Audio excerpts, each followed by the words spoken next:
भाई भाग सिंह भिखीविंड साडे भाईचारे की बड़ी महान शख्सियत सी। भाई भाग सिंह भिखीविंड गदरी सन, साडे भाईचारे के सिर कड़वे आगू सी। 5 सितंबर 1914 को बेला सिंह गदार ने उन्होंने गुरुद्वारे में गोलियां मार के शहीद किया। अज उन्होंने याद करने इकट्ठे हुए हैं। उन्होंने शहादत का 100वां वारा चल रहा। उन्होंने शहादत की शताब्दी के उत्ते अज असी ये छोटी जी इकट्ठता रखी है, जिसका मकसद यह है कि आओ भाग सिंह वालों विखाए गए राह तुरीए। उन्होंने शताब्दी मनाने के होर भी बड़े ढंग ने। कोई गुरुद्वारे से अखंड पाठ बुला लेंदा, कोई मंदिर च तल खड़का लेंदा, कोई उन्होंने याद के मेले करा लेंदा, मिस पूजा वर्गे कलाकारों को सद के अपना जी परचा लेंदा। पर सही अर्थों में उन्होंने याद करने का ढंग यही है कि असीं वेखी कि उन्होंने कीता की सी। जे संखेप में गल करिए, जिहड़े सानू हक मिले हुए हैं अज ये सानू थाज परोस के नहीं दिते गए। अज असी अपने बजुर्गों को सदते हैं, इत्थे बच्चों को सदते हैं, इमीग्रेशन लैने इत्थे आके, या वोट पाने या साढ़े चुने हुए नुमाइंदे ने पार्लीमेंट में विधान सभा के, ये सारा कुछ सानू थाज परोस के नहीं दिता गया। भाई भाग सिंह वर्गे लोगों ने कुर्बानियां दित्तियां, जिसके कारण सानू हक मिले। 1907 में वोट पाने का हक होया गया, टब्बर लियाउण की आग्या नहीं सी, फिर कामागाटा बलिदान होया। ये सारिया गल्लां दा विरोध भाई भाग सिंह ने किया। और भाई भाग सिंह जो कि कम्यूनिटी को जाग ला रहे थे एक्टिविज्म, इस करके वो बरतानवी सरकार को, कैनेडा की हुकूमत को रड़कते थे। और इस करके बिल्कुल सोची समझी चाल सी, उन्होंने गोलियां मराई गई, जिसके चलदे भाई भाग सिंह ते भाई बलवंत सिंह दोनों शहीदी प्राप्त कर गए। सो भाई भाग सिंह की शहादत की शताब्दी मौके ये समा मांग करता है कि आओ बैठ के चिंतन करिए कि की उन्होंने अधूरा काम अगे तोड़न की लोड़ है या नहीं है। अक्सर लोग कहते हैं कि गल्लां समा विहा चुकिया ने, पुरानियां ने गल्लां, बईयां गल्लां ने। मैं सवाल ये करना चाहता उन्होंने लोगों को कि पुछ के देखो अपने आप को, की नस्लवाद मुक गया, कि ना बराबरी खत्म हो गई, कि काणी वंड मुक गई। जे इन्हां सवालों का जवाब हाँ में है तो मैं तुहाडे नाल हाँ, जे नहीं तो फिर घट्टो घट्ट सानूं सोचना पेगा कि भाई भाग सिंह जो कर रहे सी वो की कर रहे सी, वो अज भी कितना कुछ प्रसंगित। अज असीं वेखदे हैं कि जिहड़े हक सानूं भाई भाग सिंह ने दवाए वो हक हुण खोहण दीआं कोशिशां हो रही। मौजूदा टोरी सरकार बिल C-24 लिया रही है, जिस दे लागू होने के नाल नागरिकता खोई जा सकती है। जिहड़े बाहरों आके नागरिक बने ने उन्होंने दस्सिया जा रहा है कि तुसीं दूजे दर्जे के शहरी ना, तुहानूं टब्बर लियाउण दी इत्थे जिहड़ी खुल मिली हुई सी उसके उत्ते रोकां लगियां ने, नागरिकता के टेस्ट बड़े सख्त कर दिए गए हैं। इस तो अलावा दोस्तों टैंपरेरी फॉरन वर्कर प्रोग्राम जो है वो भी बहुत खतरनाक है। टैंपरेरी फॉरन वर्कर प्रोग्राम का मतलब ये है कि आर्जी तौर पर काम में सदो, उन्होंने को अपना काम करो, पैसा तो लग कमाओ तो अपने देशों में वापस मुड़ जाओ। ना सरकार तुहानूं हक देगी, ना जिहड़े अदारे नौकरी करते उन्होंने के उत्ते कोई इस किस्म का जोर होगा कि वो तुहानूं हक देण। सोच के देखो 100 साल पहला की अजिहा नहीं सी हो रहा। 100 साल पहला भी यही हो रहा सी। जो वोट पाने का हक होया गया या जो कहा गया तुसीं टब्बर लैके नहीं आ सकते, तो मकसद यो ही सी कि कैनेडा चिट्टियां दा देश रहूगा, ये लोग आउणगे वक्ती तौर पर काम करनगे, पैसा तो लग के वापस मुड़ जाएंगे। अज भी उही गल्लां सुधरे होए रूप च हो रही। सो आओ भाई भाग सिंह दे अधूरे काम नूं अगे तोरीए, सोचिए इस बारे की किया जाना चाहिए, की नहीं किया जाना चाहिए। प्रोग्राम की शुरुआत करावांगे दोस्तों सुसीलिया पॉइंट तो। मैस्कुलिन कबीले की एक कारकुन, तुसीं जानते हो कि ये जिहड़ी धरती जिथे असीं खलोते हैं ये दरअसल मूल निवासियों की जद्दी धरती है। कामागाटा मारू जिहड़ा कांड जो असीं कहने हैं नस्लवाद होया, नस्लवाद कोई 100 साल पुराना नहीं। नस्लवाद दी जड़ां बहुत डूंघियां ने, पुरानियां ने। नस्लवाद दी जड़ां उस वेले इस धरती की ला दी गई जो बस्तीवादी इत्थे ललचाई अखां नाल आए, इत्थों के कुदरती सोमियां जमीनों पर कब्जे करने की खातर। उन्होंने मनां दे विच इह सी कि असीं उत्तम, साडी नस्ल उत्तम है। जिहड़े इत्थों के मूल निवासी ने आदमखोर ने, ये जिहड़े मूल निवासी ने क्योंकि साडे वर्गे नहीं, इस करके क्रिश्चियन भी है नहीं, सो इस करके धरती भी खाली है। 13 निवस नां दा एक फरमान पोप ने जारी किया, जिसके आधार पर आके उन्होंने बस्तीवादियों ने इस थां पर कब्जा किया और मूल निवासियों को बेदखल किया जमीनों तो और घसियारे बनाता। नस्लवाद दी जड़ां इन्नियां पुरानियां। सो अज जो असीं देखते हैं बिल C-24 की गल करते हैं, सानूं देखना चाहिए यही सरकार, यही प्रधानमंत्री श्री मनहार पर 2008 च कामागाटा मारू कांड लई माफ़ी मंगते हैं, दूजे पासे बिल C-24 का तोहफा दिता जाए। यही हार पर सरकार 2008 में रेजिडेंशियल स्कूलों में मूल निवासियों नाल होईयां ज़्यादतियां लई माफ़ी मंगती है, तो अज जो मूल निवासी औरतां लापता हुई कतल हुई उस मंग उठ रही है पूरे किनारे कि नैशनल इंक्वायरी बिठाओ, तो टोरी सरकार नैशनल इंक्वायरी कराने को तैयार नहीं। टोरी सरकार ये कह रही है कि जो बोको हराम के इस्लामिक मिलिटेंटां ने 200 औरतों को अगवा किया नाइजीरिया में, असीं उन्होंने छुड़ाने की खातर मदद भेजांगे, पर तुहाडे अपने घर दे विच मूल निवासी औरतां कतल हो रही हैं, लापता हुई, उस बारे सरकार के दोहरे मापदंड। सो नस्लवाद उन्होंने भी हो रहा है। सानू इस मौके पर जो भाई भाग सिंह की गल करते हैं, ये देखो कि उन्होंने की किया, सिर्फ भाईचारे की गल नहीं की, उन्होंने अंतरराष्ट्रीय भरातरी भाव की भी भावना सी। सो सिस्टर नाल संबंध उन्होंने जोड़े, ट्रेड यूनियन नाल संबंध उन्होंने जोड़े, कावां गाटा मारू कांड वेले मूल निवासी कबीला मुस्लिम कबीले के लोग उन्होंने खुराक भेजी मुसाफिरां नूं। सो साडे संबंध बड़े पुराने ने, उन्होंने मुड़ सुरजीत करने की लोड़ है। अज टीचर की हड़ताल चल रही है, टीचर के हक नाल मोढे नाल मोढा लाने की लोड़ है। सेफ कैनेडा जी पोस्ट की मुहिम उस नाल जुड़ने की लोड़ है। इस तरह मूल निवासियों वालों पाइपलाइनों के खिलाफ संघर्ष विढ़िया गया, उस भी बढ़ चढ़ के शामिल होने की लोड़ है। सो ससीलिया पॉइंट कबीले ने कावांगाटा मारू की शताब्दी मनाई, असी उन्होंने धन्यवाद करना चाहते हैं इस गल लई। असी अपने वालों अज भाई भाग सिंह की पेंटिंग जी जरनैल सिंह जी ने तैयार की है, असी इन्होंने कबीले को भेंट करांगे धन्यवाद वजों। सो पहला ससीलिया आएगी, इत्थों की अपनी रस्म अदा करेगी और तुहाडा स्वागत करेगी सारिਆਂ का। उस तो बाद असी चाहांगे कि मनजीत सिंह ढिल्लों तैयार रहन तो वो स्टेज पर आउण और भाई भाग सिंह का चित्र जोड़ा है ससीलिया पॉइंट में भेंट किया जाए। और ससीलिया की गलबात सुनते हैं।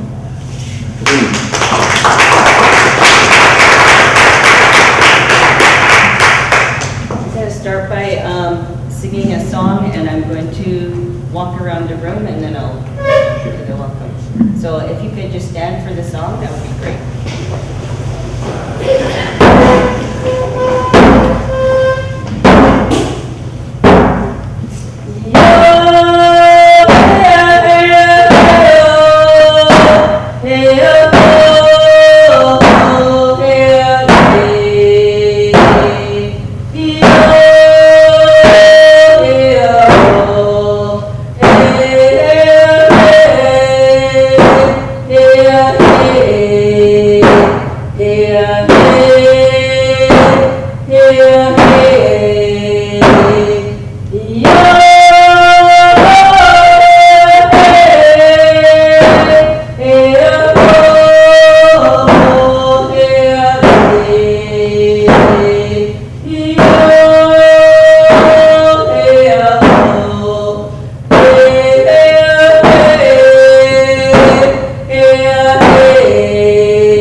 Today we're on the shared territory of the Tawasin and the Musqueam people. Musqueam, if you may not know, did come all the way out here, and we have burials and artifacts that were discovered out in this area.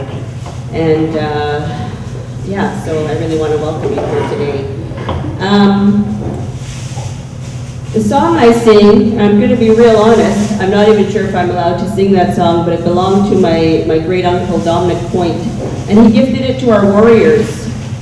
And as Gurpreet told you, I'm not sure what he said, but I think he told you, that our warriors used to go out on their canoes and greet the ships that came in. And that was evidence to us through our own oral history, but also through journals. Captain George Vancouver wrote in his journals that when he arrived at the village of Kwai Kwai, which is now at Stanley Park, that the First Nations people came out on their canoes and greeted him. And so when the Komagata Maru came, Musqueam warriors came out on their canoes to greet that ship as well. And as you know, the ship was not allowed to dock, and it ended very badly in tragedy. So I like to think today that all of our ancestors are together. They're looking down on us, and they're really proud of us for the work that we're doing. That we remember them. We remember the heroes that they were and how hard they had it. And I really see, our communities rising up and taking our rightful place here. The Harbour government has no right to say who can stay on Turtle Island, because it doesn't belong to him.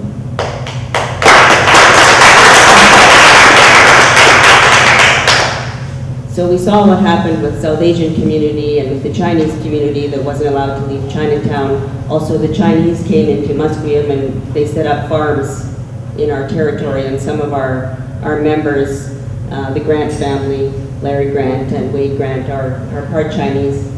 My step-grandma, Edna Grant, was part of that family as well. So,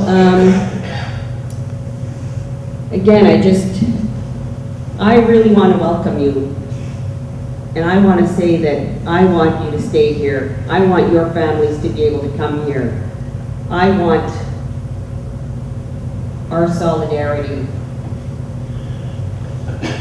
Like, there's new programs coming in, they're going to start abolishing the nanny program. They don't want our grandparents to come. They don't want babies born here, to have Canadian citizenship. Got no right to do that. So, I see our communities coming together, and like I said, we're really establishing ourselves. Our community is rising up. Our young people are going back to school and really becoming powerful. So I really thank Gurpreet for inviting me to come, and I really welcome you. We'll see you.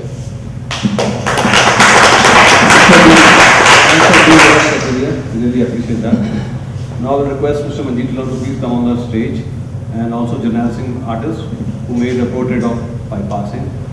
ਅਸੀਂ ਚਾਹੁੰਦੇ ਕਿ ਇਹ ਜਿਹੜੀ painting ਹੈ ਸਸੀਲੀਆ point ਨੂੰ ਇਹਨਾਂ ਸੱਜਣਾਂ ਨੂੰ ਦਿੱਤੀ ਜਾਵੇ, ਤਾਂ ਜੋ ਇਹ ਜਿਹੜੀ ਪੇਂਟਿੰਗ ਮਸਕਿਨ ਕਬੀਲੇ ਵਿੱਚ ਇੰਸਟਾਲ ਕੀਤੀ ਜਾ ਸਕੇ। ਸਸੀਲੀਆ ਨੇ ਸਾਨੂੰ ਭਰੋਸਾ ਦਿੱਤਾ ਕਿ it will be installed at Musqueam tribe. So Bhai Bhag Singh ਦਾ ਜਿਹੜਾ ਨਾਮ ਉੱਥੇ ਵੀ ਗੁੰਜੇਗਾ, ਇਹ ਸਾਡੀ ਨਿਮਾਣੀ ਦੀ ਕੋਸ਼ਿਸ਼ ਹੈ।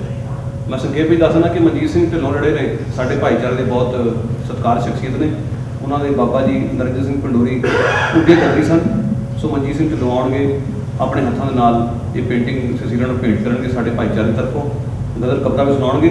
ਔਰ ਜਰਨੈਲ ਸਿੰਘ ਚਿੱਤਰਕਾਰ ਜਿਨ੍ਹਾਂ ਨੇ ਪੇਂਟਿੰਗ ਤਿਆਰ ਕੀਤੀ ਹੈ, ਔਰ ਕਮਾਗਾਟਾ ਮਰਦ ਦੇ ਇਤਿਹਾਸ ਨੂੰ ਬੜੇ ਵਧੀਆ ਤਰੀਕੇ ਨਾਲ ਚਿੱਤਰਿਆ ਉਹਨਾਂ ਨੇ, ਔਰ ਪ੍ਰਦਰਸ਼ਨੀ ਉਹਨਾਂ ਦੀ ਨਾਲ ਦੇ ਕਮਰੇ 'ਚ ਤੁਸੀਂ ਜਾ ਕੇ ਵੇਖ ਸਕਦੇ ਹੋ। ਇਹ ਦੋਨੇ ਸ਼ਖਸੀਅਤਾਂ ਸਟੇਜ 'ਤੇ ਆਉਣ 'ਤੇ ਇਹ ਪੇਂਟਿੰਗ ਜਿਹੜੀ ਹੈ ਸਸੀਲੀਆ ਨੂੰ ਪੇਂਟ ਕੀਤੀ ਜਾਵੇ।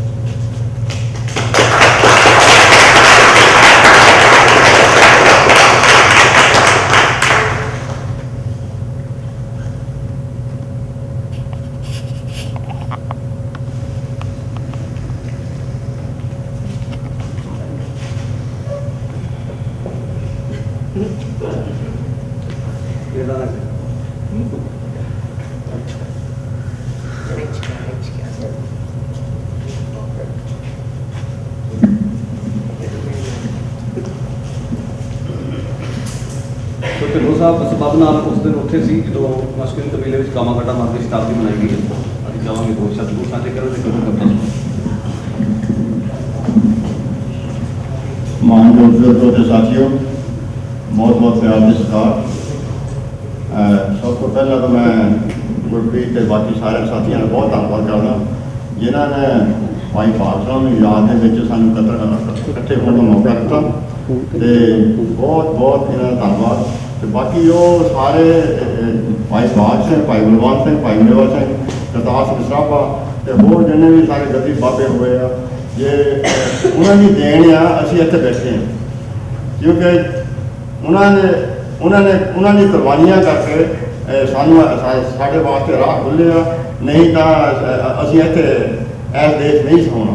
सो इस करके असी हमेशा ही उन्होंने बजुर्गों को याद रखिए क्योंकि जी साड़ी हिस्टरी आ उन्होंने सानू चेते रखना चाहिए। तो मैं हूँ थानू मेरे डैडी गुरदेव सिंह ढिल्लों ने एक लिखी हुई कविता जो 1947 का भयानक हादसा होया और सानू जी आज़ादी तो मिल गई पर वो सानू उसकी बहुत कीमत आनी पई। तो वो मेरे डैडी गुरदेव सिंह ढिल्लों ने लिखी हुई कविता अपने देश की वंड 1947 की अपने देश की वंड। नक्शा होर दा होर कुछ होर हुंदा, नक्शा होर दा होर कुछ होर हुंदा जे रगड़े ना पैंदे देश वंडियां दे, जे ना तोड़ हुंदे जींदे जिस्म नालों वगदे ना पानी हरियां डंडियां दे, विधवा हुंदियां ना यतीम फिरदे ना पै हुदन हुंदे हुइयां भंडियां दे, पुजड़ पुजड़ दा ना वसदा देश भारत ना पाकिस्तान बनदा उत्ते कंडियां दे। माउंट बैटन मदारी दे झाड़ूआं ने पानी फेरिया साडे हास उत्ते, टाके पासों बंगाल नूं कतल कीता वर्षे मारे पंजाब की लाश उत्ते। दिल्ली अते कराची दे विच खुशियां कीते जशन इस वंड खलास उत्ते, उड़ दुनिया फिर उड़ाइयां ने गिरजा फौजियां तेरे पास उत्ते। बुचड़ मददा कौम फरोश बन के जे ना साथ दिंदा तेरे वैरियां दे, ना जवा करदा छुरे मारदा ना बच्चे चकदा ना तेरे शहरियां दे। क्यों मुके बढ़दा अंदर आवियां दे ना फन तांदे सुपा जहरियां दे, पाक वशनी दर्द नरोग हुंदी इत्थे दब ना पैंदे फुलवैरियां दे। कहर होया इंसान ते कहर होया, पैंदी जुल्म दी नवीं लकीर देखी, पैंदा रब दा वास्ता देखिया मैं तां मार दी पई तकदीर देखी। सत भंग होए तेरी बच्चियां दे आउट हुंदी जीरो लीड देखी, गल देखिया मधु दी लीडरी दा बुढ़े मधु दी नंगी तस्वीर देखी। ना देख हुंदा गया देखिया जो झाग लांघे दिलां नूं चीर देखी, बनी नूं दा इला ने मास खादा रोक रही ना कोई तदबीर देखी, मानस जन्म हीरा रोंदा देखिया मैं उंदी हीरे दी बुरी अखीर देखी, पत्थर दिल देखे सब सूरतां दे पत्थर दिलां दी पत्थर तमीर देखी।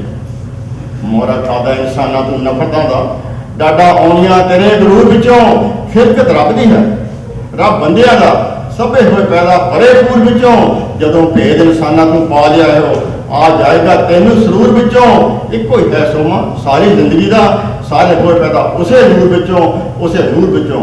सो एक बारी फिर मैं सारे देश भक्तां नूं अपना सिर निभाना है जिन्हों की कुर्बानी सदका आप सारी दुनिया के सुख मान रहे हैं।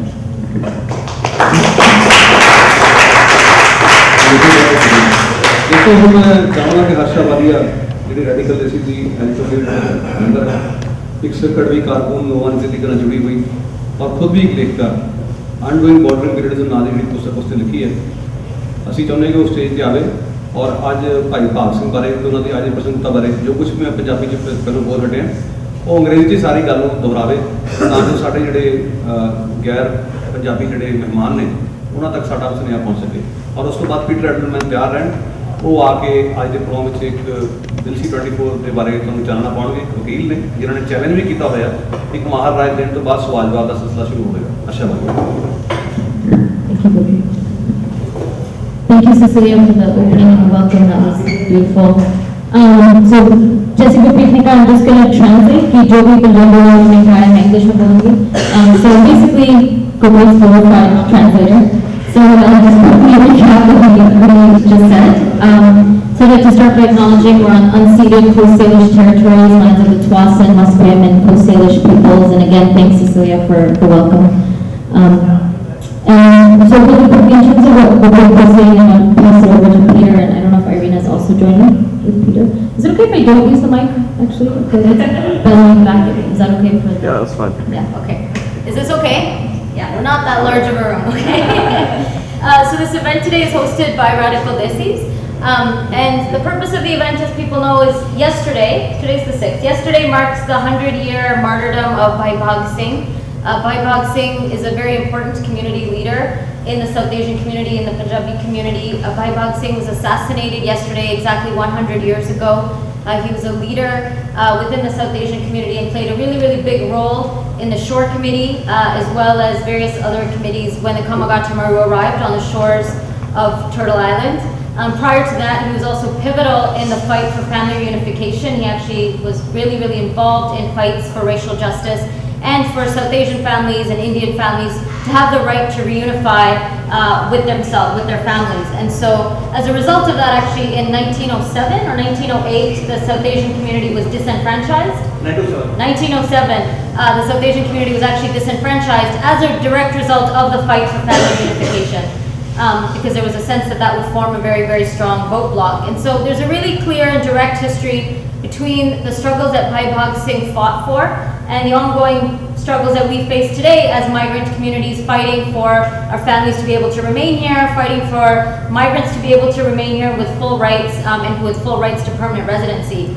And in particular, the struggle of Bhai Bhag Singh is important because a lot of times migrant communities or people who are descendants of migrants, first generation, second generation, there's an assumption that Canada is a really, really good place to live, that Canada has a good human rights record, that Canada has bestowed all these rights to our communities.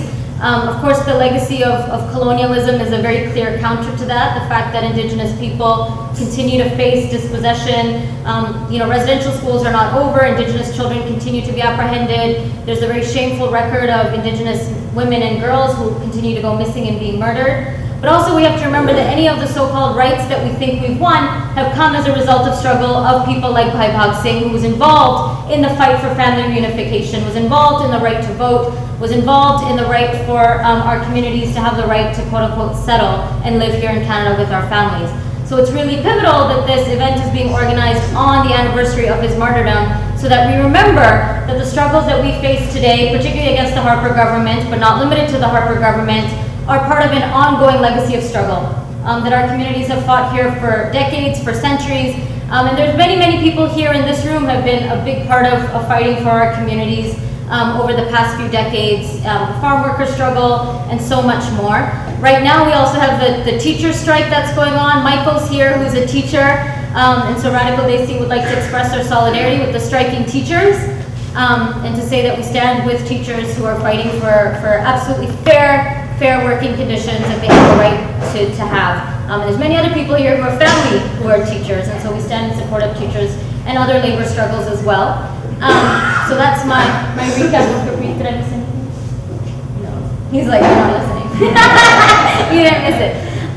So I'd like to just move on and invite Peter Edelman, and I don't know if Irina's joining Peter. No. So Peter Edelman, who's a very well-known immigration and refugee lawyer, he's going to be doing about a 15-minute presentation overview on a number of issues that have to do with immigration and refugee issues. So Bill C-24, family sponsorship, an overview of health cuts, just everything he thinks is wrong, I think. In 15-20 minutes. And then we'll take some more questions and open up the floor to conversation. Does that sound good? Gurpreet, are you going to moderate? No, that's okay. He's going to make me do touch that. So thank you, Peter. Yeah, Okay. I'm gonna do my Okay, well, thank you. We're going to do this in English because even trying to do this in Punjabi might not work at all. But I'm sure you're going to translate as we go along, right? Is that okay? No? Okay. All right. So at 15 minutes, everything that's wrong with the immigration system. That's a tall order. What I was going to do is just go over some of the changes that we have seen under the present government, some of the changes that are in process, and some of the changes that we've seen over the past couple of years that are playing out right now. I'll go over them relatively quickly. I think what the idea was that I would do a 15 to 20 minute presentation, and then we can talk afterwards in terms of have maybe questions and dialogue around issues that people want more detail or want to understand more about. So in terms of changes, Minister Kenny it was the first time in living memory that we had an immigration minister who was a very powerful force at the cabinet table. What that meant was that Minister Kenny was able to make significant changes across the board in the immigration system, the refugee system, and the citizenship system. And he's stayed today, he still has his finger in these issues. So the immigration portfolio traditionally was a very junior portfolio. And what that meant was that the ministers who had immigration didn't have a lot of influence in the governments. So what that meant is that we've seen changes in almost the entire system. Some of the changes that we have seen that have just recently been implemented, so the things that have been implemented for some time now that we're seeing the impact of, in large part in the refugee system, major changes to the refugee system that have made it. One is that what we've seen is restrictions to eligibility to make refugee claims. And the overall theme that you're going to see, that we see both in the changes that were made in the refugee system, but overall in the immigration system and with respect to citizenship, is that what this government wants is control over the numbers. And so what you see in the refugee system is a very clear distinction between good refugees and bad refugees. Good refugees are refugees that are selected by our government overseas on specific criteria and become government-assisted refugees, so they can control the numbers. They can say, you know what, we understand there are several million Syrian refugees, we'll take 500, or we'll take 1,000. And the other countries that are near Syria can deal with the rest of the problem. The same thing with respect to, and they'll pick and choose the profiles of those, of who those people are. What the bad refugees are the claimants. They're the ones who show up in Canada and actually have a right to protection. Under the Charter, they have protections under the right to be able to make claims and not be sent back to be tortured and killed or face persecution. So what we saw, the major changes have to do with the system in Canada. So in other words, and it's been very effective in cutting the numbers almost in half. So we've seen the numbers of refugees are significantly down. We're seeing it's implemented different profiles, so we have a list of designated countries of origin. So the minister can identify certain countries, decide that they're safe, and the process for people who come from those countries is much more difficult to obtain refugee status. There's much less protections before you're sent back after the process, assuming that you're not successful in the process. The other major change that we're seeing is with respect to the energy that's going into taking away refugee status, particularly in cessation applications. So the new provisions made it so that before you were able to lose refugee status if you originally obtained it by fraud, vacation, and you could lose your status if you re-availed, you no longer needed protection. So you went back to your country or the situation changed in your country. But under the old system, that you would not lose your permanent residence through cessation. So in other words, the situation, you go back to your country after 5 or 10 years, you wouldn't lose your permanent residence. Under the new system, you do lose your permanent residence. And they're they're going after people who are have been very established refugees, many of them have been here for 5, 10, or 15 years. And there are dedicated cessation units with targets. So between 2007 and 2011, between vacation and cessation applications, they took away status from about 430 people in that 5-year period. This year, they're targeting 875, and they'll be targeting 875 every year going forward. So they have a dedicated unit that is pursuing cessation applications, and a large part of the work that our office is now doing is no longer, we had never seen a cessation application in our office. There were about 20 or 30 in the entire country per year in 2011. And this year, we're going to see it's a large part of the work that we're doing is protecting, is defending people from cessation applications from losing their refugee status and their permanent resident status and facing being removed back to their countries of origin, even if they've been here for many years.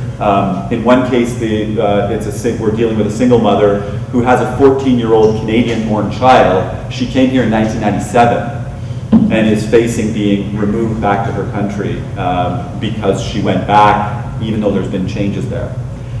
The changes that we're seeing in some of the other, the ability to take away permanent resident status, this government has an attitude that permanent resident status is really, permanent residents are foreigners. They are not, there is no permanence to permanent resident status. It's something that is becoming more and more precarious. It's easier and easier to take it away. And in the cessation applications, they argue that loss of permanent residence is a non-event. It doesn't, it's not even something that needs to be considered as an issue. Under C-43, they also made it much easier to take away permanent residence for people who have criminal, either allegations, so in other words, if you have conduct overseas, if you went down to Seattle, a 19-year-old permanent resident goes down to Seattle, uses fake ID to get into a bar, uttering a forged document, they could face losing their permanent residence with no appeal under the new law. Okay, so because the maximum penalty in Canada theoretically could be 10 years or more, they could face losing their permanent residence here. But more importantly, there's no longer a right of appeal. There used to be a right of appeal to the Immigration Appeal Division that would consider things like humanitarian factors and how long you've been established here. If you got a sentence of less than 2 years, and that means getting less, you had to get a penitentiary sentence before you would no longer have a right of appeal. Under the new law, the threshold is 6 months. So a lot more people are going to be affected and are going to face loss of permanent residence, but more importantly, loss of permanent residence with no right of appeal to the Immigration Appeal Division. So in terms of the changes that we're seeing on the intake level, again, it has to do with issues around control of the classes of people who are coming in. Economic classes, we've seen a move towards discretion on the part of the minister. So the theme that we're seeing over and over again is towards away from regulation. So it used to be that Parliament would pass laws, the laws would set out what the rules were for people to be able to come in, and then those would be applied. And if you wanted to change the rules, you had to go back to Parliament. So then they moved under the Liberals towards doing things through regulation. So the regulations still had to be published in advance. We would get to see them. We'd have 30 days to comment on them. There was a process by which the regulations would be implemented, and they would be very clear, and we would know about them in advance. The new process has been to move towards ministerial instructions. So basically, these are just instructions that come from the minister's office, and they come into force the day that the minister decides, and the minister doesn't have to consult anybody. The minister just issues the instructions, and the entire rules change for who can come in and under what criteria you can come in. So this is what we're seeing in the federal skilled worker programs, in the economic classes, have moved in general towards ministerial instructions, and also with an ability for the minister to set quotas, but also to eliminate entire sets of applications, even though people have been waiting for years. So in the federal skilled worker program, they canceled almost 250,000 applications because the minister decided they no longer wanted to process those applications. And so 250,000 to 240,000 people found their applications, many of whom had been waiting for years to have their permanent residence applications decided, just got their applications sent back to them. And the Federal Court of Appeal just upheld that and said that's perfectly fine. Parliament is allowed to do that. And the minister is allowed to do that.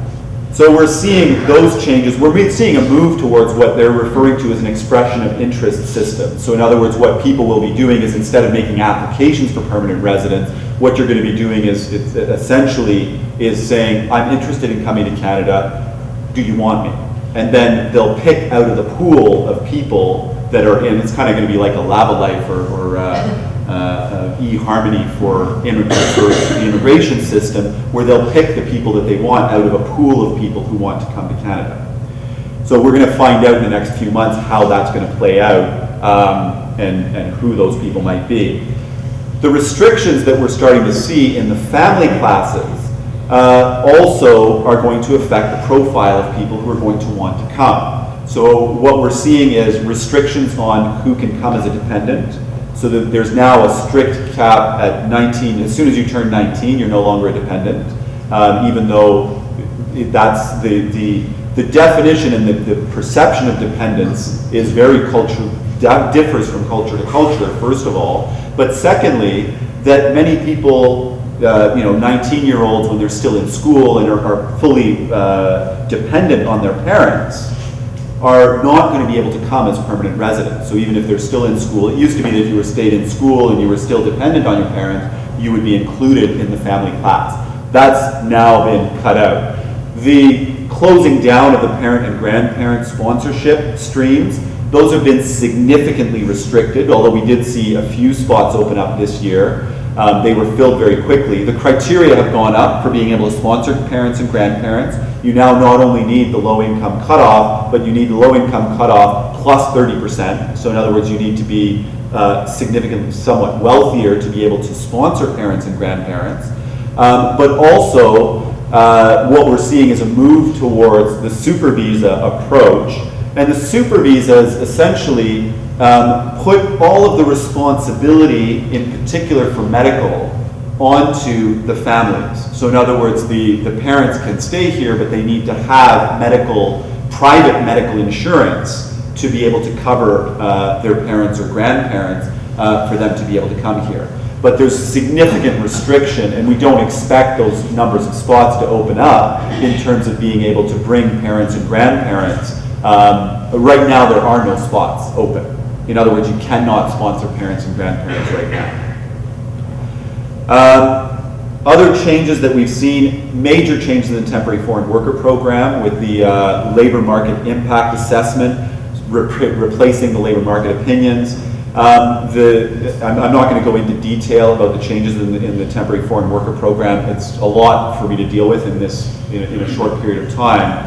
But what we're seeing is significantly more expense to be able to bring foreign workers, a lot more restrictions on what the foreign workers will be able to do while they're here, how long you'll be able to keep foreign workers as an employer, and there'll still be the same restrictions on, there has been no change with respect to the ability of low-skilled workers to be able to transition into permanent residence. And in fact, one of the few areas where there was a program to be able to transition from a low-skilled area of employment into permanent residence, the live-in caregiver program, there are now talks about either significantly changing that program. We don't know what those changes are going to look like, but we can expect that there will be restrictions on the ability to get permanent residence in that program. The overall theme is a restriction and an ability to control who gets permanent residence and to be able to change that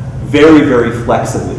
So the areas that were not flexible, family sponsorship was not a flexible area. So they've significantly restricted that. Refugee claimants was not a flexible area. By reducing the number of claimants, what we see is an ability to control the numbers. So when you talk about overseas refugees, they could bring that number down to zero without the only cost being political, but there would be no restriction on them being able to do that. So the other major change that we're seeing is at the citizenship, on the citizenship side. So citizenship under the rather bizarrely named Strengthening Canada's Citizenship Act, what it does is it makes citizenship harder to get and easier to lose. So it's harder to get in the sense that you now need more time in Canada before you're eligible, so it's 4 out of 6 years instead of 3 out of 4. The criteria are stricter, so it's 4 years of physical presence in Canada. There's no flexibility around other forms of residence. There's no credit for the time before someone becomes a permanent resident. So even if you've been here living in Canada for many years as a foreign worker or as a student, that counts for nothing under the new citizenship system. The knowledge tests and the language tests are being expanded so that they cover age 14 to 64 as opposed to 18 to 55. So even people who are in their late 50s will be expected to learn a new language before they can apply for citizenship. The areas of major concern or some of the new criteria that's being added is an obligation on somebody who applies for citizenship to declare an intention to reside in Canada. That's of significant concern because we don't know what it means. We don't know what it means for someone to say, I have the intention to reside in Canada. What we do know is the only reason to put this into the Act is so that later on you're able to take away someone's citizenship because they didn't intend to reside in Canada. So in other words, what the idea is that you say to somebody, well, you said you had an intention to reside in Canada, and then you left to go live overseas. You clearly never had an intention, so you were lying when you said that. We're going to take away your citizenship. And that falls into the other major change with respect to citizenship, is that it's going to be a lot easier to lose citizenship. So under the current law, the only way to lose citizenship is if you originally got it by fraud. So you originally misrepresented or lied to get your citizenship.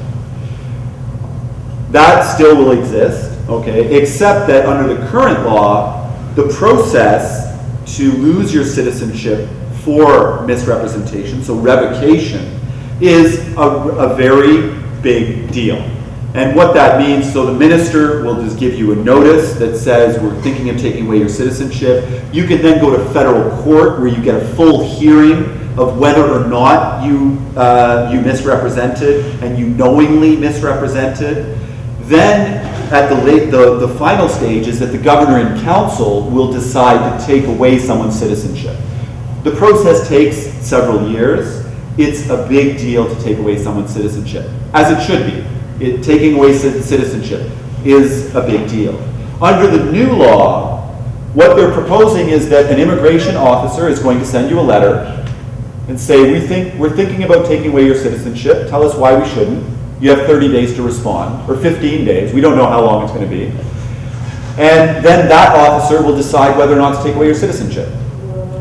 And you can then ask the federal court for leave to judicially review the officer's decision after you've lost your citizenship.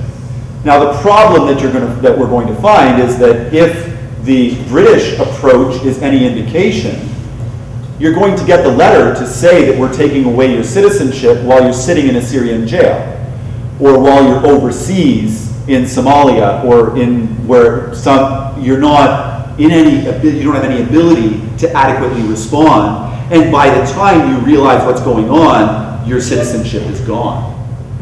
So the challenges that we're going to see in this context, you don't have the right to a hearing. So if I'm speeding on Highway 1, I go down Highway 1 at 140 kilometers an hour and I get a speeding ticket, I have a right to go to court. I get a hearing in court to defend myself. But under the new citizenship law, you don't get a right to a hearing. You get the right to a paper-based review by a single immigration officer. And the federal court is going to review that on a standard of reasonableness. And what that means is that the federal court often says about immigration officers' decisions, look, it's not what I would have done, but I can't say it's outside of a range of reasonable outcomes. So in other words, I can't say it's not an unreasonable decision. It's not the decision I would have made.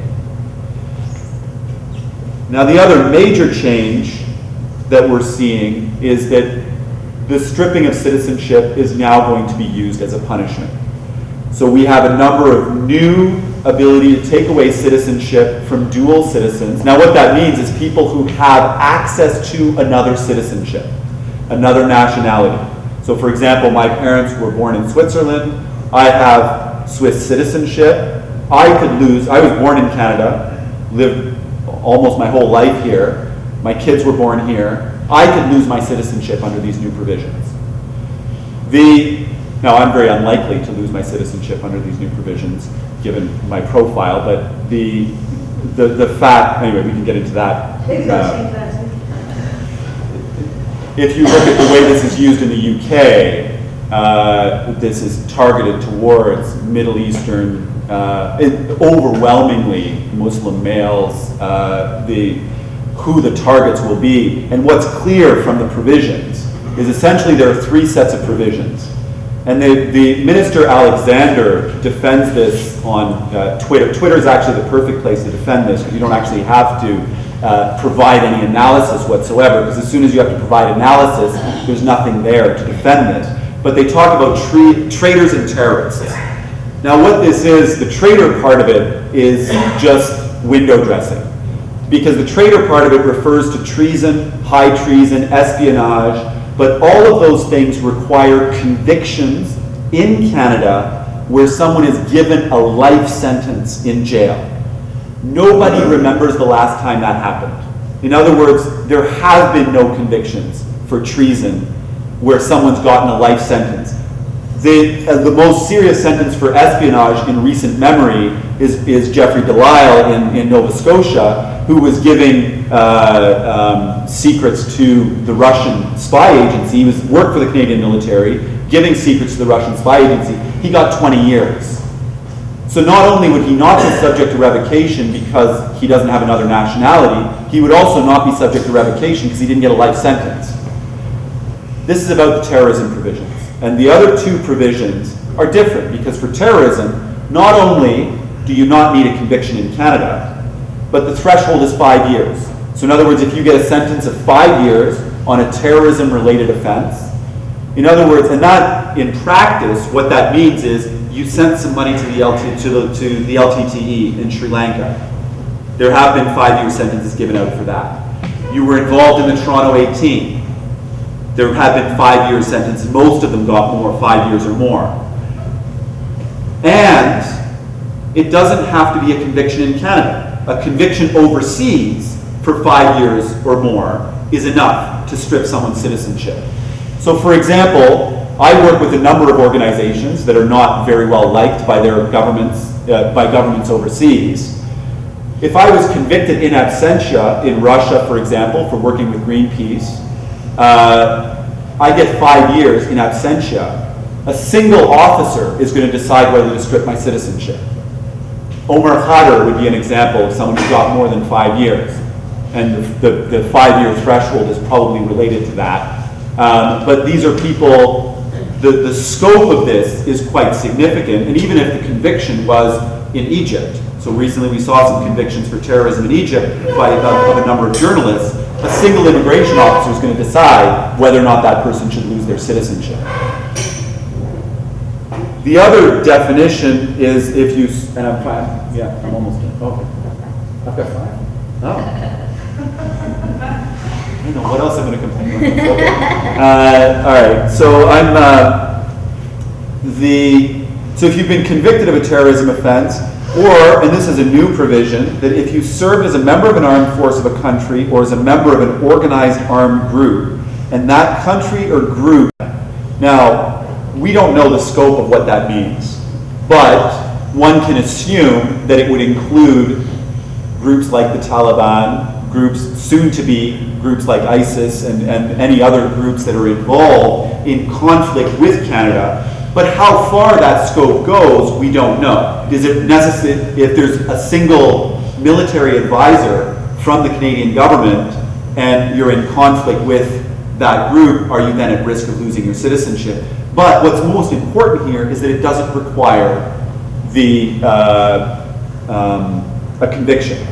So you don't have to be convicted of anything. And with this provision, the onus is on you to show that you were not involved.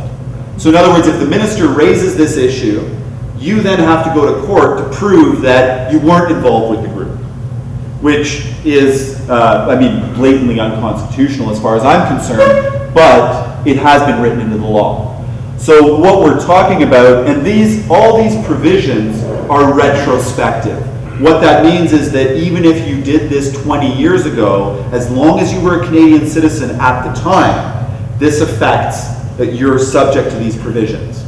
Okay, so they do affect at the Toronto 18 and Omar Khadr and anybody else who's been convicted of these types of offenses is at risk of losing their citizenship if they have access to another citizenship. And this is where the difference in the impact on communities is the most striking.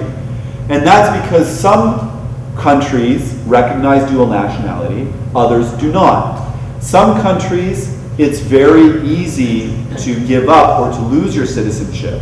In other countries, it's almost impossible. And so, for example, many Middle Eastern countries, citizenship is passed down through father. If your father was a citizen of the country, for example, of Iran, if your father was an Iranian, you are Iranian, whether you like it or not. And the process for getting for giving up your Iranian citizenship is quite onerous, and you have to give up a number of other rights that go along with it.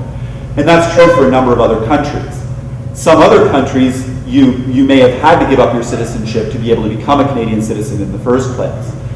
This creates a very bizarre situation where if you have two countries that had laws like Canada's, and you have someone who joins, for example, and this is the example that's being used over and over again right now, is ISIS. So you go and join ISIS, you deserve to lose your Canadian citizenship.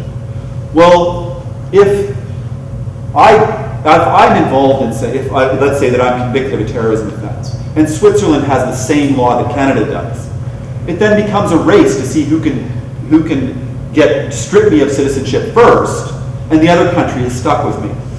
So it makes no sense in terms of how they're going about this. But one of the things that is, in terms of the fundamental theme, and I'll bring this back to what I was talking about earlier, is that what we see the government talking about, and Minister Alexander talking about, and the theme that comes up again and again, is citizenship is a privilege, not a right. It's a privilege for me to be a Canadian citizen, even if you were born here, even if you've been here for 20 years, even if you're established in Canada, it's a privilege, it's not a right. The other thing that's important, so what we're seeing is several classes of citizenship, where they're more and less precarious. At the top end, you have the pure or true Canadians. They were born in Canada and have no access to any other nationality. It just so happens that Minister Harper, Prime Minister Harper, Minister Kenny, Minister Alexander, and in most of the people sitting around the cabinet table who drafted this legislation fit into that category, the pure, true Canadians. The second category are naturalized citizens who don't have access to another nationality. That group can only lose their citizenship if they originally obtained it by fraud. So regardless of how serious the offenses or the other things that happen, they can't lose their citizenship on that basis. People who were born in Canada and have access to another nationality can lose their citizenship through these new revocation provisions, through these new banishment provisions. And then there's the bottom, the third class or bottom category of citizens. And that's the people who are naturalized citizens who have access to another nationality. And that group of citizens is subject to all the revocation provisions. What we're seeing is which is, for me, quite stunning, in particular from a settler government, the idea that citizenship is something that can be given and taken away at will. Permanent residence is something that is very precarious, and that they want, the idea is to make these categories and give as much control over status as possible. And the idea is that all of the types of status, all the way down to foreign nationals, and so we've seen even additions into the act that allow the minister, on grounds of public policy, to say that somebody is not welcome in Canada for up to 3 years, and doesn't need to justify that in any meaningful way.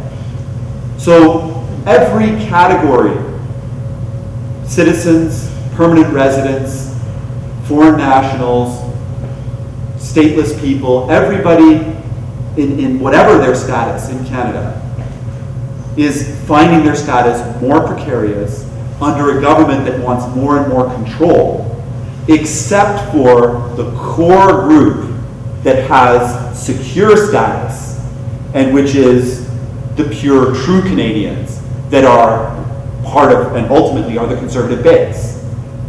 And that, for me, is a very disturbing trend in terms of how we're seeing things evolve in terms of the immigration.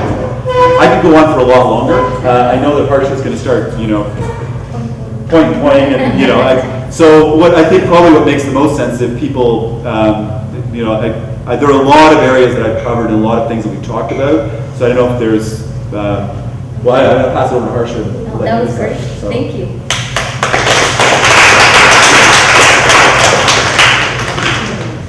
ਦੋਸਤੋ ਜੀ ਤੁਹਾਡੇ ਮਨ 'ਚ ਕੋਈ ਸਵਾਲ ਹੈ ਦਿਲਸੀ 24 ਬਾਰੇ Peter admin ਨੇ ਕਾਫੀ ਕੁਝ ਦੱਸਤਾ ਜਿਸ ਦੇ ਵਿੱਚ ਇਹ ਗੱਲ ਬਿਲਕੁਲ ਕਲੀਅਰ ਹੋ ਗਈ ਕਿ ਕਿਸ ਤਰ੍ਹਾਂ ਨਾਗਰਿਕਤਾ ਖੋਈ ਜਾ ਸਕਦੀ ਤੁਹਾਡੇ ਕੋਲ। ਪੀਟਰ ਨੇ ਆਪਣੀ ਮਿਸਾਲ ਦਿੱਤੀ ਕਿ ਬੇਸ਼ੱਕ ਇਹਦਾ ਜਨਮ ਇੱਥੇ ਹੋਇਆ ਪਰ ਕਿਉਂਕਿ ਸਵਿਟਜ਼ਰਲੈਂਡ ਤੋਂ ਸੀਗੇ ਤੇ ਇਹਦੀ ਨਾਗਰਿਕਤਾ ਵੀ ਖੋਈ ਜਾ ਸਕਦੀ। ਸੋ ਇਹ ਜਿਹੜਾ ਤੁਹਾਡੇ ਤੇ ਇੱਕ ਹਮਲਾ ਜਾਰੀ ਸਰਕਾਰ ਵੱਲੋਂ ਉਹਦੇ ਬਾਰੇ ਤਾਂ ਉਹਨਾਂ ਨੇ ਚਾਨਣਾ ਪਾਤਾ, ਬੜਾ ਖਤਰਨਾਕ ਕਾਨੂੰਨ ਹੈ। ਤੁਸੀਂ ਇਹਨਾਂ ਨੂੰ ਸਵਾਲ ਕਰਨੇ ਕਰੋ, ਆਪਣੇ ਆਪ ਆਈਡੈਂਟੀਫਾਈ ਕਰੋ ਕਿ I am so and so ਮੇਰਾ ਕੁਐਸਚਨ ਹੈ। ਉਸ ਤੋਂ ਬਾਅਦ ਜੇ ਕੋਈ ਹੋਰ ਆਪਣੀ ਕੋਈ ਸਟੇਟਮੈਂਟ ਦੇਣੀ ਚਾਹਵੇ ਤਾਂ ਆਪਣੇ ਵਿਚਾਰ ਵੀ ਸਾਂਝੇ ਕਰਨੇ ਚਾਹਵੇ। ਸੋ ਮੰਚ ਹੁਣ ਤੁਹਾਡੇ ਹਵਾਲੇ, ਤੁਸੀਂ ਵਾਰੀ ਸਵਾਲ ਕਰ ਸਕਦੇ ਹੋ। So the floor is open for questions and if somebody wants to ask any question or make any statement, please feel free to do that. I have a question about sort of the longer term impact of this. What happens, for example, if the Harper government loses the next federal election, a new government comes in? What are the possibilities for reversing some of these very negative changes to the concept of citizenship? Is the new government likely to even take that up? And if so, how long would that process take? I guess, well, I'm probably not the best. I mean, I'm not necessarily any more able. Like, what I can say with respect to that is some of these provisions have not come into effect yet. So, in terms of the Citizenship Act, the changes, for the most part, are not yet in force. So, whether or not they're going to come in force, we're expecting to see these provisions come into force July 1st of 2015, or at least the changes with respect to acquiring citizenship. So the residency requirements, the intention to reside, all of those things, we expect, or at least that's the message we're getting from the government, is July 1st of 2015. With respect to some of the other provisions, they could come into force at any time. So it would depend in part on whether or not they're in force when the new government comes in. If they're in force, then they need to pass a new law to amend the law to change it, which is one thing. The other, so that's a change that would take there would have to be some priority given to it, to passing it in Parliament, and it would depend in large part if you're dealing with a minority or majority, which party you're dealing with, as to how far up the agenda that's going to get. But where we are going to see changes, and in the immigration context, a lot of things could change just with a change of immigration minister, in terms of whether or not you actually apply or enforce the sections. So in other words, you could have revocation provisions and not use them. So in the sense of saying, are they actually going to use these provisions? That's another question. So often there are provisions in the Act that just never get used for one reason or another. I mean, there's a lot of things in the criminal code that they're there in the criminal code, but nobody remembers the last time they've been charged, right? So there's things about cattle stealing and theft of lumber that, like these, if you go through the criminal code, you'll see all kinds of offenses that nobody remembers the last time anybody's ever been charged, right? But I mean, a good example would be possession of marijuana in Vancouver. I practice criminal law. I don't remember the last time I've seen a straight possession charge. Generally speaking, they take away your pot and let you go. I mean, so in practice, many of these things may change very, very quickly in the sense that they won't be applied, depending on the government, right? So, and I think that there is a lot of room in terms of, like, for example, with respect to cessation policy, with respect to revocation policy, is ministerial instructions and things like that. Those are things that can be changed by a new minister the day they come into office. mean, that's exactly what this government has done, is made it so the ministers have the immigration minister has enormous flexibility and enormous power under the new legislation. But is it likely that they could go back a step then to say that now it's parliamentary decision, or that it's... That they're going to give up that power? Yeah, it's unlikely. Well, I mean, I'll let you could, I mean, Yeah. I think everybody in this room is in as good a position to develop an analysis around that, but the history of giving up power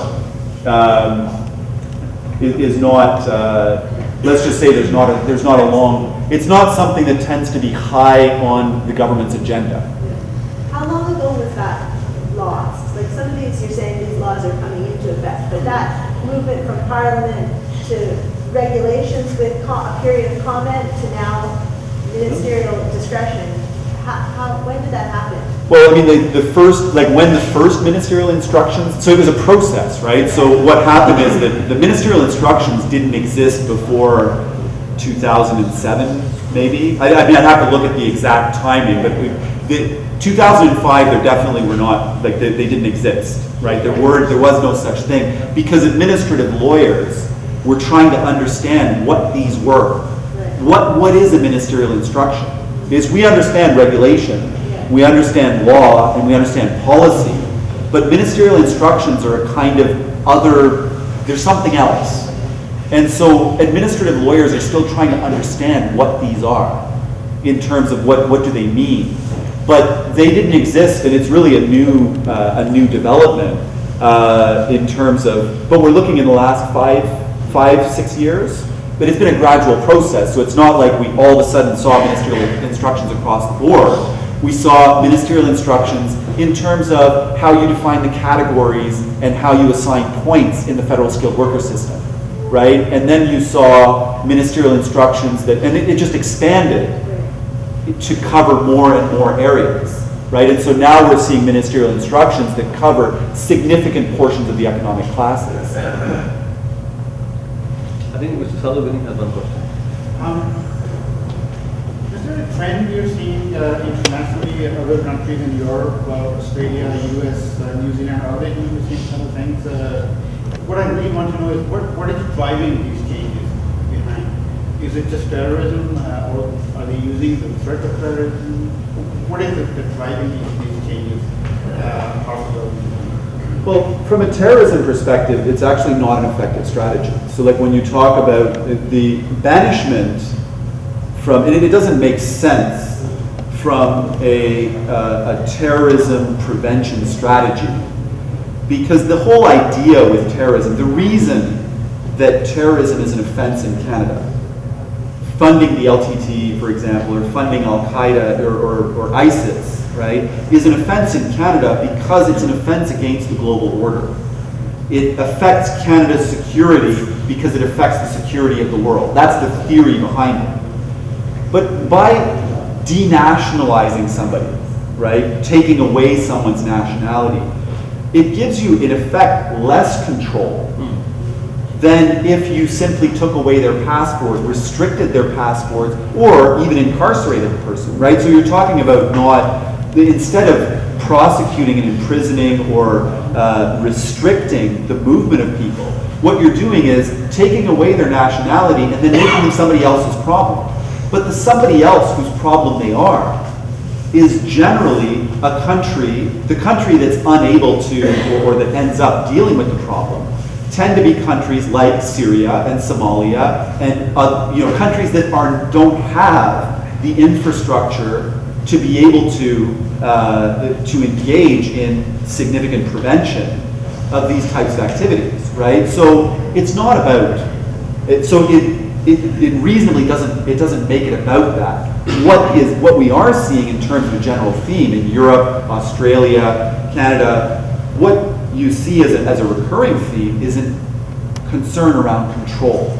Being able to control the makeup of populations, to control the entries into the nation state, right? And so ultimately, France or Great Britain, and when you look at who's being denationalized in Great Britain, it's a very clear profile of people, right? So we're not talking about denationalizing people who were involved with the IRA or people who were involved with, even though in theory there'd be no reason not to be denationalizing that profile of people.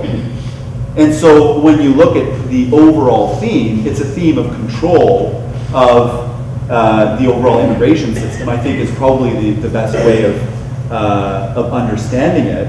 And the concerns around, and it's one of the fundamental problems with the entire idea of nation states. Because what ends up happening in the theory of nation states is that all citizenships are equal. Except everybody knows that's not true. Everybody knows that having citizenship of South Sudan is not the same as having citizenship of Norway. Everybody in South Sudan knows it, and everybody in Norway knows it, right? Not only that, everybody in this room understands the difference between different citizenships. International law deals with this fiction that citizenship is citizenship and everybody is equal. It's a system of privilege, and you have to control access to the privilege. I mean, that's ultimately what it comes down to. I mean, if you look at it on we live in a very privileged situation, and it's about controlling access to privilege. And so that theme you see across privileged nations. So the same things happen in other Western countries, but also in privileged countries like Japan, Qatar, other places. I mean, if you look at where you have enormous amounts of economic or other forms of privilege, you see the immigrant underclass in places like Qatar is quite stark in terms of the distinctions there, right? Where you have a large underclass of workers who can never attain citizenship or permanent residence. So sorry, that's again a long answer to a short question, but it's The long answers are always good. oh, it's good. Okay. They're very educational. Any other questions? Yeah, sure. Yeah, I mean, it's really amazing, but I think, I remember when I first came to Canada, I came here as an international student from Hong Kong, and my family left to China, and I came on a certificate of identity, and it's really affected me when I came to the Canadian custom, and coming in and give him the documents, and I had visa and all that, and in the status, I filled out, I thought I was Chinese subject, and so nationality, I put down Chinese, and the immigration officer crossed out my Chinese and put down stateless. How many people have their immigration paper here crossed out and put down stateless? No? Oh, then I'm quite a unique case. But I'm sure quite a lot of people out there had that experience, and I asked the immigration officer, so what does that mean? I'm stateless. He said that, well, if there's any struggle, any war or whatever, we can just kick you out, and then we'll put you, in a boat and put you in the ocean. Right now, I think in Canada, what we're facing right now is what's happening. I think a lot of people, even become permanent residents, we don't have the right anymore. That's what my understanding. Don't have the right to human rights, basically to be able to live here and enjoy what is the basic protection from war. They could be coming from countries like China that doesn't have a democracy and respect for human rights, or war-torn countries, right? They could be sent back. Well, we're seeing more and more the status, different types of status are easier to lose. And so they're more and more precarious. I mean, it used to be that permanent residence was very difficult to lose. It was a very big deal to take away someone's landed status or permanent resident status. Then more and more that's being eroded, right? And we're seeing that move into citizenship now. And the thing with revocation of citizenship is that where does it stop? I mean, that's ultimately the question, is once you say that it's okay to take away from someone's citizenship because they've done something bad, well, why stop at terrorism? Why not add drug trafficking? Why not add, assaults and murder and sexual assaults and all the other things that people can do? Or, when we talk about treason, you'll notice the things that are not there. Betraying the public trust and stealing from the Senate, for example, is not in the list of things, right? So when you talk about treason, treason of democracy or treason of the public trust is not listed there. It could be added. There could be any number of things, but where do you stop that list of things? And the same thing with respect to permanent residence, right? The lower you bring that threshold, the more precarious the status becomes. And the more the courts have said, and this is what's happened with permanent residents, is that a permanent resident does not have a right to come into Canada or to stay in Canada.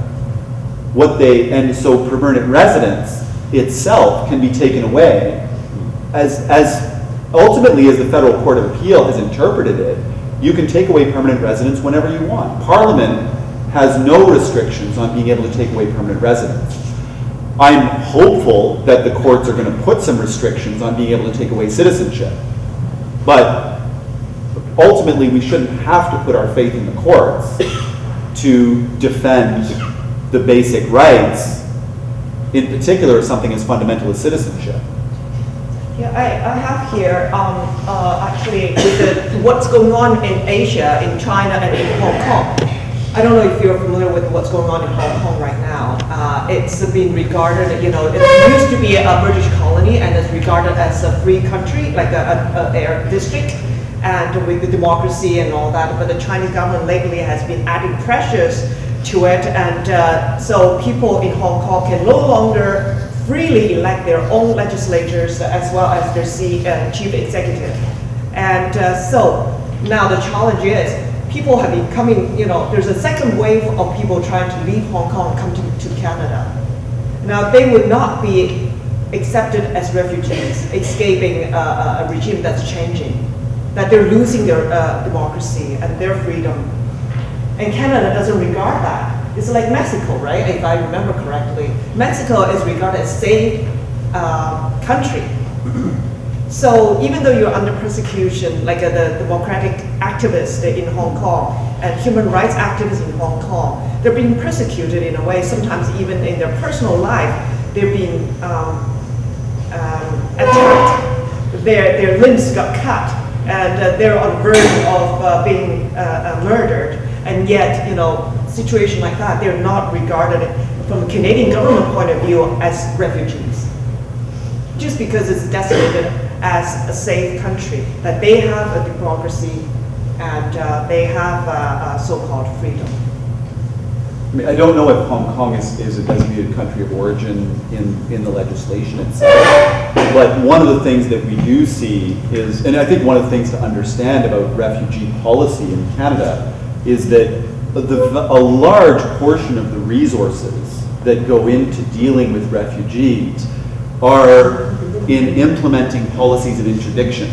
So what happens if people start coming as refugees from Hong Kong? What will happen very quickly will be a significant restriction on visas, having migration integrity officers posted abroad. We put an enormous amount of resources in stopping people from coming to Canada, have them stay overseas, right? And so when you talk about Canada's generous refugee policies, where we accept 30 or 40,000 refugees between the government-assisted refugees and the refugees that are accepted here, well, when you talk about countries like Iran and Pakistan and Kenya, where they have millions of refugees, like they don't count the number of refugees in the tens of thousands. They count the numbers of refugees in the hundreds of thousands.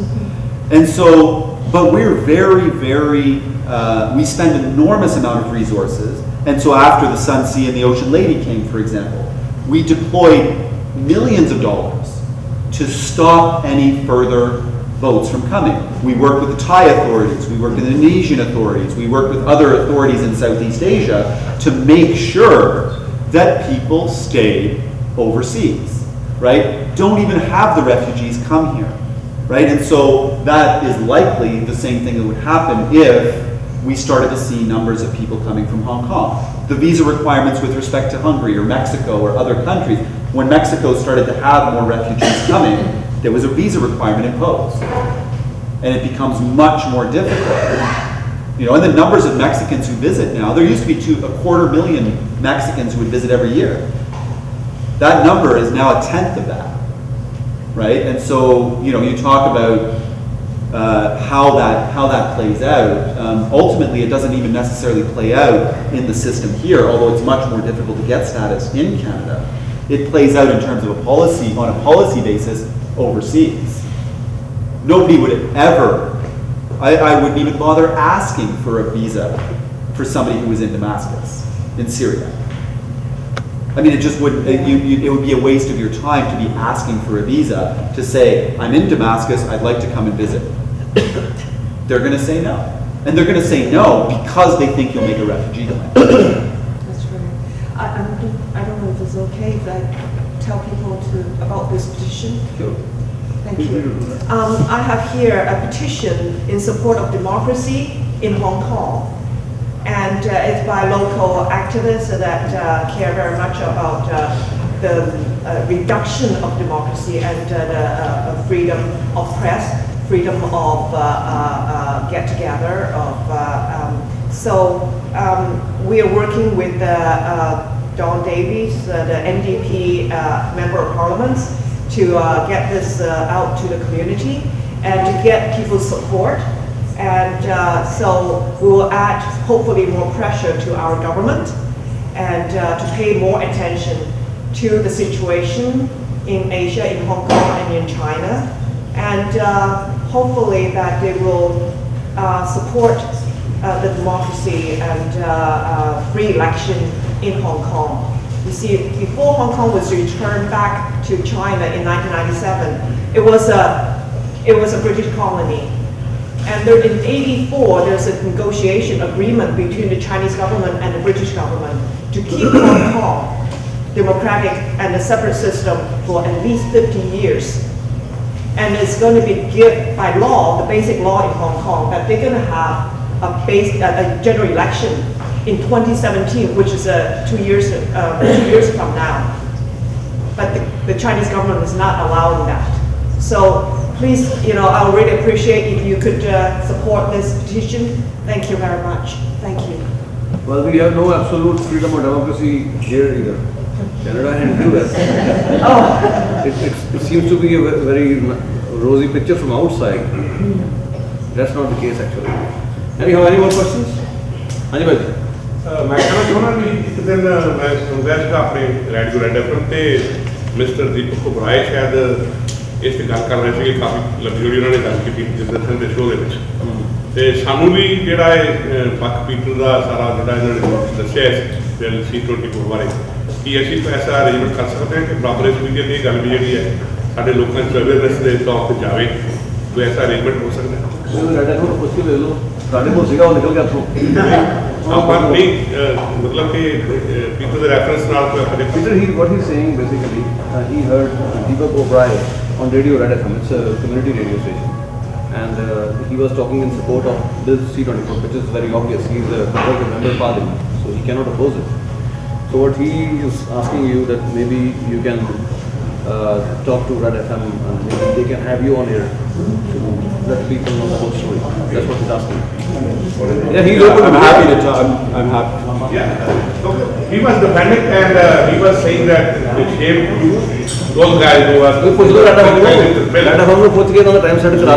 लेकिन मैं पंजाबी में बोलना नहीं सकता हूँ. I will try my best, but I'm not sure. Any more questions or comments? I'm afraid we have to wind up if we short of ammunition and questions. She's asking for what kind of initiative can we? I mean, we have some initiative in mind, but you already are in the process. I mean, in the process. I mean, in terms of the work that I've been very involved in opposing and trying to change these things from a legal perspective. Legal groups of lawyers have opposed this as it was passing through Parliament, and will now be fighting these things in the courts. I mean, we're in a lot of ways, but in many ways, this is a political problem. It's not. It's ultimately we can make some changes or limit the damage in the courts. But ultimately, the change is a political one.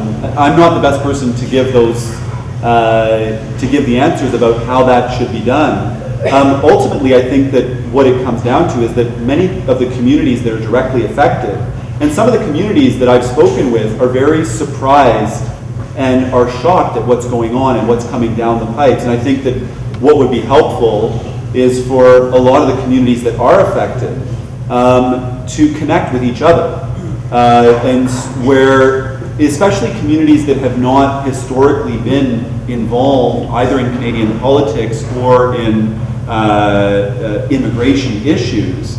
Some of the government-assisted refugees that have come, and I recently spoke, for example, with the Achinese community, which are a community from Indonesia. They were government-assisted refugees. But now with the new cessation and citizenship provisions, they have very serious concerns about how this is going to affect their community. But they don't have connections with many other communities.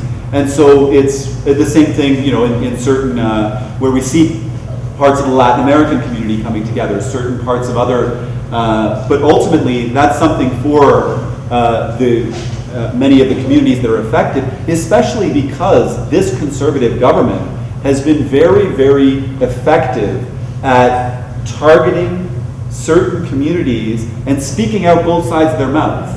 So on the one hand, they speak to the conservative base, and on the other hand, they make it sound like they're everybody's friend.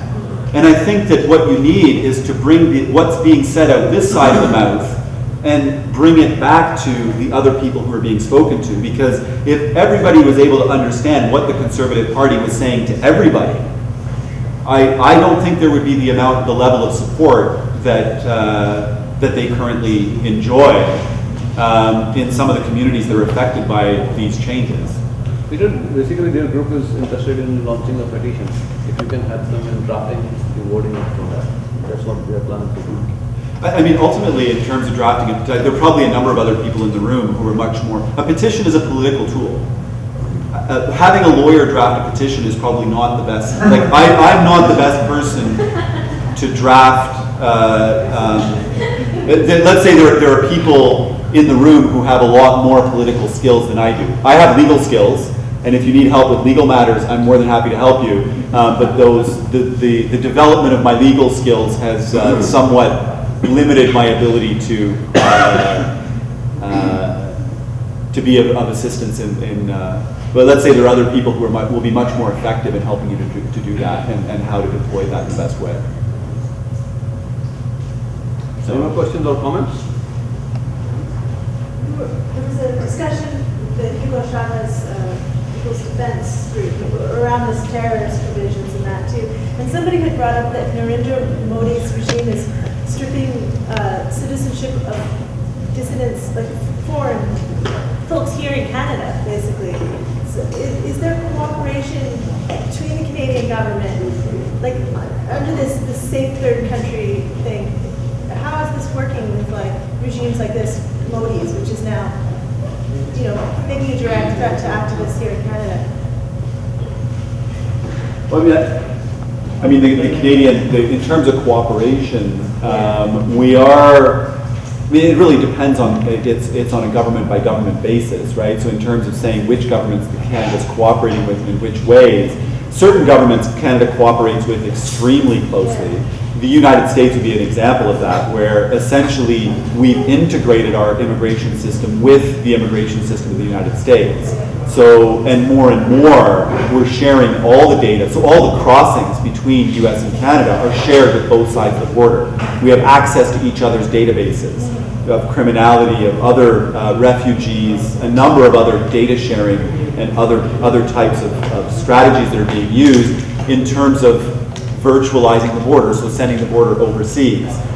In terms of cooperation with other governments, there is a high level of cooperation between Canada and the Indian government on a number of levels, both in terms of economic, and often it's a question of Canada's interest as well. So sometimes we see changes in the immigration context that we don't understand without being able to understand that these changes are coming about because of some economic deal that we don't understand. Like, it's sometimes 3 steps removed as to why changes are being made or why Canada's accepting this group of refugees. Well, they're accepting this group of refugees because someone's going to vote for somebody else to get onto this commission at the UN, or I mean, there's a lot of things that happen in diplomatic circles. One that we don't necessarily know, or that you'll find out years later how things actually came about, or why they came about the way they did. So in terms of the relationship specifically with the Indian government with respect to Modi, I'm not the best person to answer that question. But we do see different levels of cooperation. What we did see, for example, with the Indian government was in the application of Section 34 against Indian, maybe it was border security officers who were being found inadmissible for crimes against humanity, or for they were being found inadmissible for the actions that they undertook while they were security officers. And the Canadian government, although legally the officers were perfectly within the range, they weren't wrong in terms of the decisions they were making, but diplomatically it had an enormous impact, and very quickly the Canadian government backed down. And so who gets defined as a terrorist in and of itself is a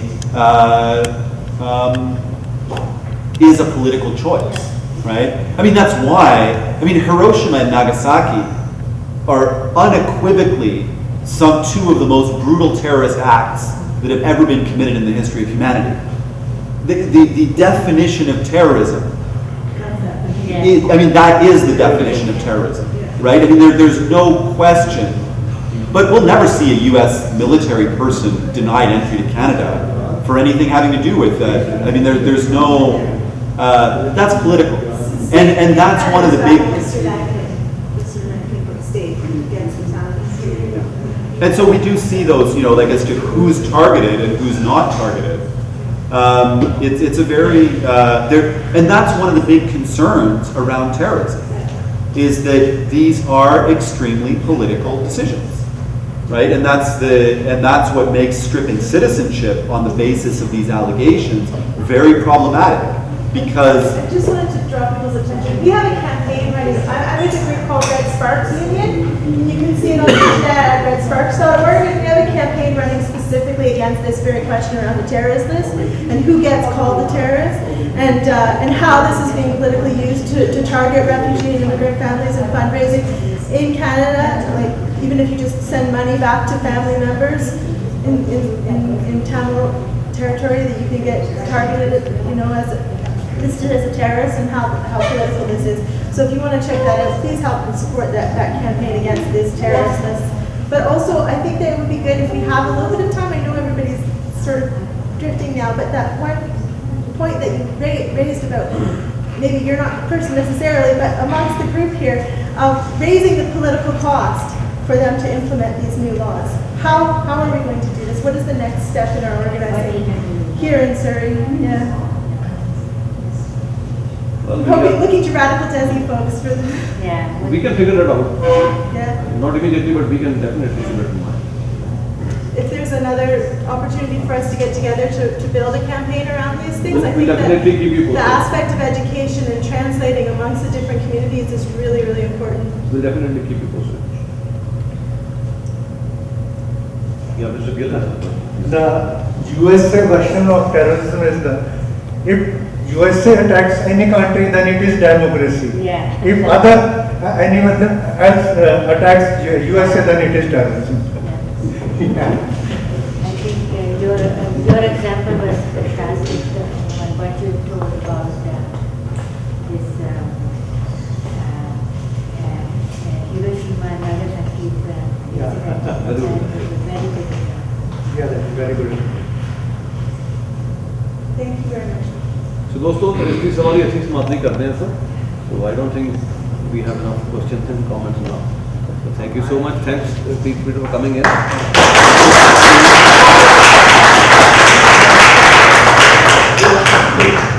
तो दोस्तों इस नाली programme की समाप्ति है. बड़ा सारा धन्यवाद से आने और अखीर च ये अहद करिए कि गदरी बाबिया तो भाई भाग सिंह सीखिए कि जो भी कोई लोड़ होती है हमेशा लोगों नाल खड़ो जोकां नाल ना. So at the end, we should resolve that always stand by people, not with power. That's more important. Here. So, jade bhi sade dost ithe aaye hoye hai, if anybody wants to grab a free copy of Redical Desi, just feel free to do it.